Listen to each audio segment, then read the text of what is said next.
By the way आज तुम्हाला माहिती आहे का अक्षय कुमारने आलेल्या डीपीचं पण किती छान बोललं डीपी बद्दल. सापडलं का? धन्यवाद धन्यवाद धन्यवाद धन्यवाद. सापडलं बरं का मित्रांनो, सापडलं. हा सगळ्यात पहिला तर आपण येऊया जान्हवीवर. ओके जरा मिशांना पिळतो मी. ओहो छान दिसतो ना मी. Okay thank you. जान्हवीचं सगळ्यात पहिली गोष्ट तर अशी झाली की आज गेस्ट आलते. एक तर तुम्हाला माहिती आहे अक्षय कुमार आले होते किंवा त्यांची फरदीन खान त्यांची सगळी टीम आली होती.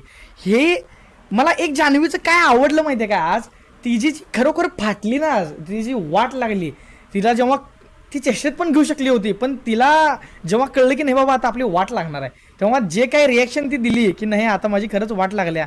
मी म्हटलेच नाही पहिला म्हटली, पण जेव्हा रितेश भाऊन रागात बोलला की नाही जान्हवी फुटेज दाखवू का तुम्हाला, फुटेज दाखवतो काय बोललाय काय नाही ते बघा. आणि ती चाबरी ती दोघं अरबाज आणि वैभव ती पण काय माहीत नसल्यासारखं दाखवली. ती एरिना म्हटली स्वतः की नाही तुम्ही क्रेडिट हा शब्द वापरला होता. तिला